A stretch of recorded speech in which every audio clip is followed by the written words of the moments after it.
Ali karamallahu wajhah, sesungguhnya Nabi Muhammad di akhir hayat beliau, pada detik-detik terakhir nafas beliau, aku melihat beliau menggerakkan bibirnya dengan 2 kali gerakan.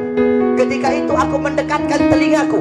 Ketika aku mendekatkan telingaku, aku mendengar beliau berkata, ummati, ummati, kata beliau.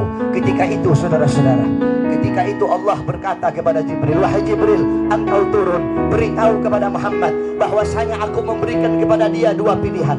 Apakah dia akan memilihku atau dia memilih dunia? Kalau dia memilih dunia, akan aku panjangkan umurnya. Kalau dia memilihku, katakan kepadanya akan datang kematiannya pada hari ini. Datang Jibril membawa pesan tersebut, kemudian disampaikan kepada Nabi. Kata Nabi, wahai Jibril, sampaikan kepada Allah bahwasanya aku lebih memilih Allah subhanahu wa ta'ala. Kehidupan yang sebenarnya bagiku bukan dunia. Kehidupan yang sebenarnya bagiku ketika ruhku berpindah berjumpa kepada Allah subhanahu wa ta'ala. Akhirnya saudara-saudara, datanglah datang Israel untuk mencabut nyawa Nabi Muhammad SAW. Ketika itu Nabi Muhammad SAW terbaring di rumah Sayyidatuna Aisyah di atas kasurnya. Ketika itu datang Israel pun izin untuk mencabut nyawa Nabi Muhammad. Apa kata Rasulullah SAW? Ketika itu ditemani oleh Jibril. Ya Khalili Jibril, wahai kekasihku Jibril, aku belum puas meninggalkan umatku kalau belum diberikan jaminan oleh Allah subhanahu wa ta'ala. Pergi Jibril menemui Allah subhanahu wa ta'ala. Fa'ahallahu ta'ala ala Jibril, basyirhu ya Jibril, innahu awwalu nasin khariju minal ardi idha bu'isu wa sayyiduhum idha jami'u fabasyirhu innal jannah muharramatun alal umam qabla an tadkhuluha ummatuh. Wahai Jibril, sampaikan kepada Muhammad, dia manusia yang pertama kali akan aku bangkitkan di hari kiamat dan menjadi manusia yang memimpin seluruh manusia kelak pada hari kiamat.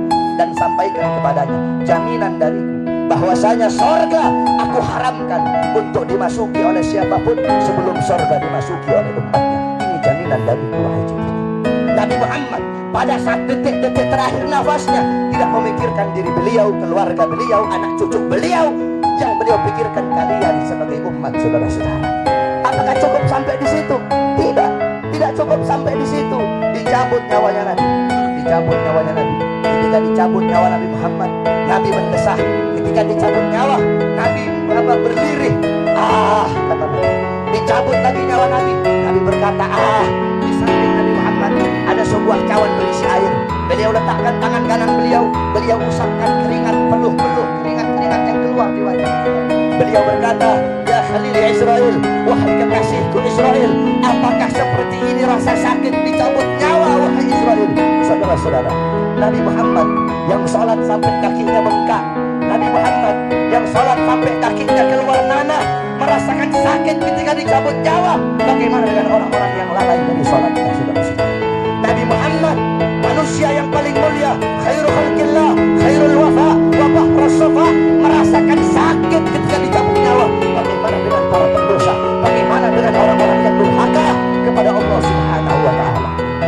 Cabut nyawa Nabi Muhammad SAW. Kata beliau, apakah seperti ini rasa sakit dicabut nyawa? Kemudian Israel pun berkata, iya ya Rasulullah, seperti inilah rasa sakit dicabut nyawa. Kemudian Israel berkata, Rasulullah berkata, wahai Israel, apakah rasa sakit seperti ini juga yang nanti